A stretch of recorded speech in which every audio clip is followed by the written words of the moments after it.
Assalamu alaikum wa rahmatullahi ta'ala wa barakatuhu. Bandiraɓe en dam siwol on calminama on jurama. En calmini dendagal galle o kala e kuɓal en jurimama ɓe. En garti e ñalawma men mawbare sappo e tati e yarkoma hitande ujunnaje ɗiɗi e nogas e jokkude yewtere men nde ganduɗa tawi kadi koye nder deftere men deftere Dikkiri Joom Moolo nde deftere Yarodoro Diallo yo wiɗo Yallah won e makko. En garti e jokkude yewtere nde en calmini noon dendagal musidɓe kadi tawi kadi ko hettoroɓe jewte men e dendagal kadi pelle meɗen tawi ko joyitiɗe e WhatsApp e dendagal kadi musidɓe heeriɓe e weltortoɓe ndeɗo yewtere e kala e saaha. Ko musidɗo mon Mouhamadoul Mansour Ka hande ma en gar e jokkude cappali Hammadi en ɗiɗo walla mbiyen Hammadi e tokara muɗum. Nden jennol ngol yettima e noppi esiraɓe ɓe goyi dewo ene wondi e mawni ko gorko ene wiye Hammadi Garba. Hammadi Garba ɓuri leydi ndi fof susde reedu e hewde sembe e timmude e tiidde e ñawdade e yidde bone. Hammadi Garba ko neɗɗal mawgal joom becce jaajƴe koyel pamari giton cewkon mbode won coy no yolorde naange. Leydi ndi fof ene hulimo no feewi. Konngol makko e ƴamowo tan ko wiide ɗum mbiɗo rentinma gila joni sa hokkama Kumba miñam mbasa fiidemo mbasa yennudemo, so waɗi ko boni yaɓɓu koyɗe ma ngara kalanami jiya no mbaɗan momi.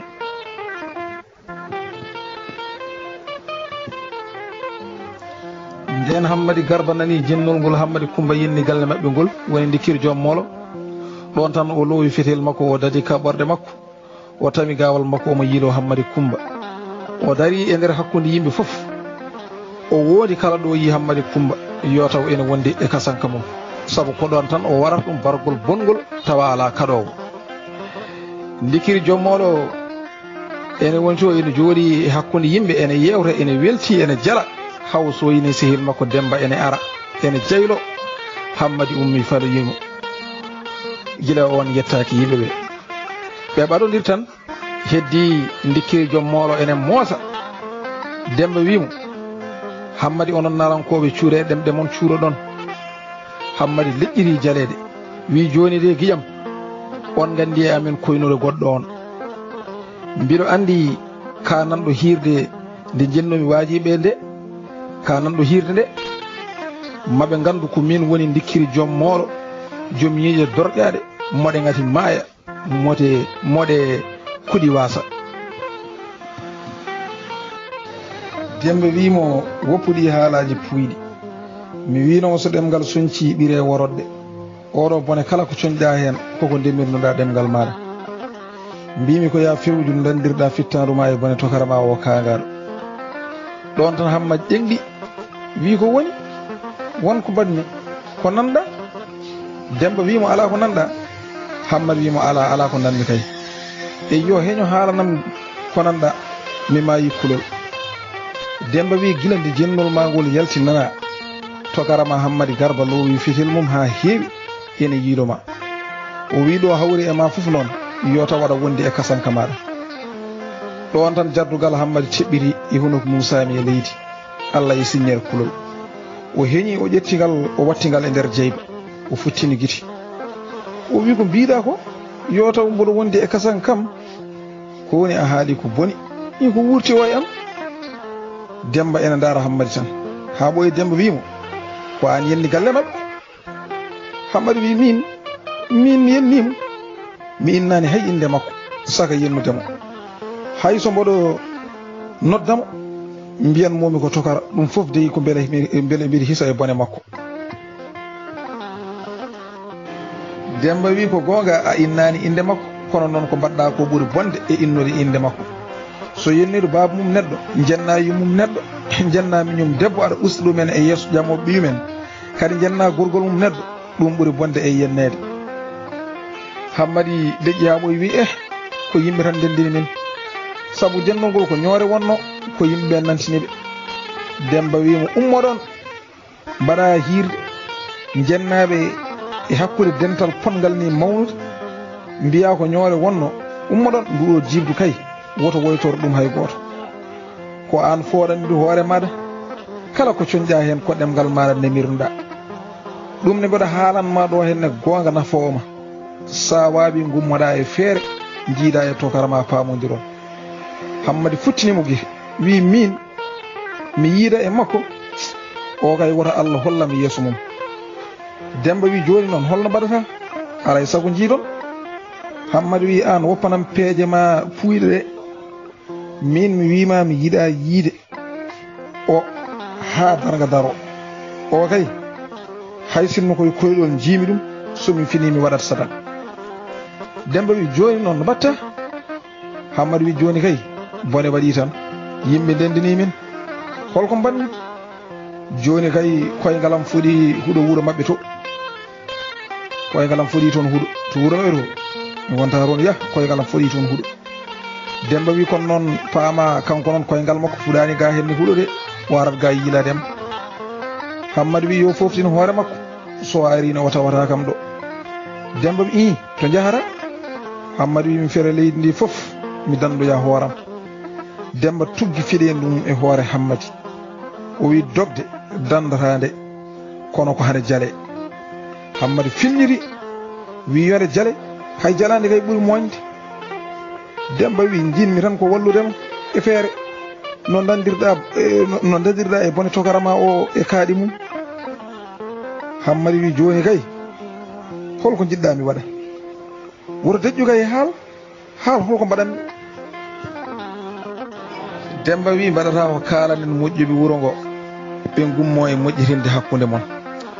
Hammadi wimo an woto tampin hoorema min mboɗa andi ko kalmi ko o ko kangaro sammittako neɗɗo pinowo subaka huccita funnage ene ñaago joomum yo hokku ɗum mo haaɓi on sammittako.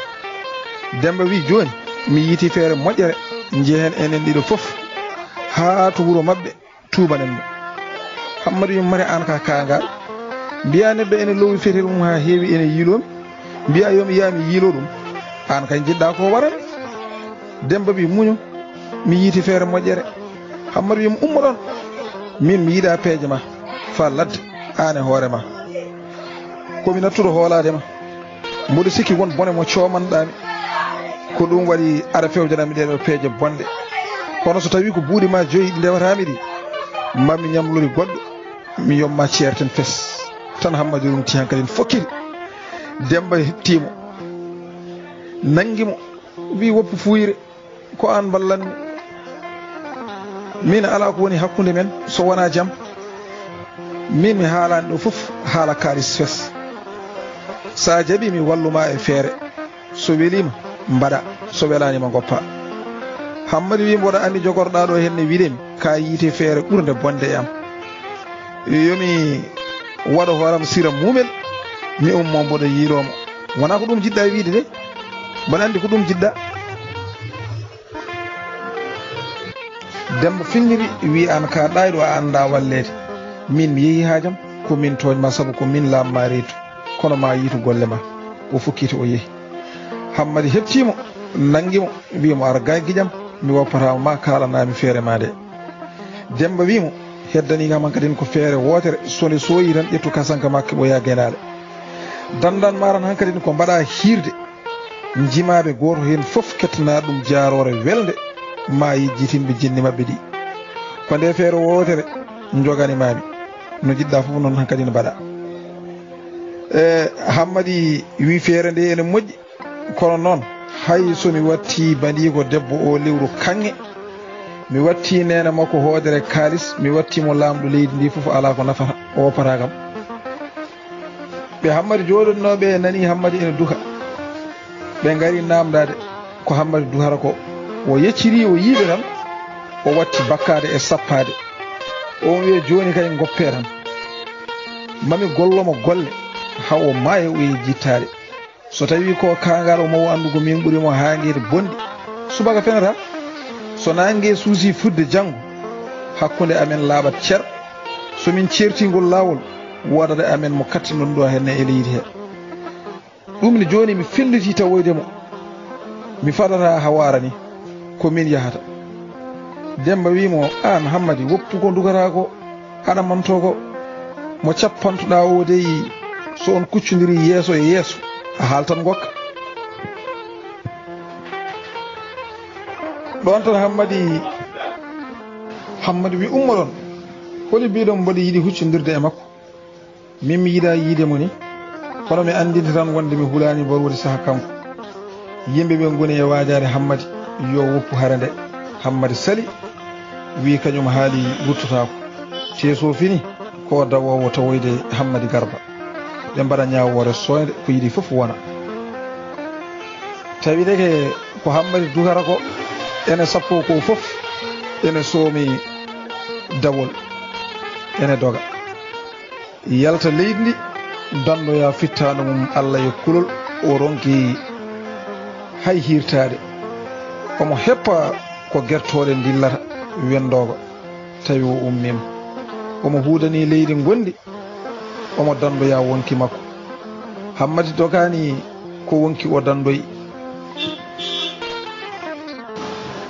Hammadi e yerel leldoto e nder suudu wotoro nden ɓe lelima ha gertode gadane dilli Hammadi ummori seesa woni e rendinde kakon mum gonkon ɗon e nder suudu he saabu o yiiɗa hay goto tina ko dogata omo yalta leydi ndi ko ndeke yerel ɗanaki wi Hammadi to jahata Hammadi wi mo ɗano tan ala ko wondima to jahanmi yerel wi mo jinmi wiidemo joni ko law tan Hammadi wi min yaari jamma ala ko wondima hen yerel wi mbirumami noon tan ko Asammata Sawre Hammadi wimo ko min jumpi maayo ko wondima hen yerel wimo an koy ka pinɗo e ñaadde koy ko gonduɗa Hammadi wi min haaɓi hen holko wondima hen mari an kam ko mbi yerel wi muño min mi ɗano tawde ka pinɗuɗe e kaaɗi yerel futti wujel mum suddi Hammadi wi soɓe nanimama ɗo jaa mi mbiya anda yerel wi ni aɗa andi kay mi anda to jaaɗa e Allah jarama on jarama en kaaliɗo henne e yewtere nde ha yontere arore inchallahu rabbi jokken so Allahu lamɗo o jaaɓi e ɗanle Hammadi en calmini dendagal hettiyankoɓe yewtere nde kala e kuuɓal ɗo mbawi wonde ene mbawi wonirde e ko musidɗo moon Mouhamadoul Mansour Ka e nder deftere men Yerodoro Diallo woni dikkiri joom moolo Allah jarama on jarama yo Allah hokku en walde jaam ha saaha goɗɗo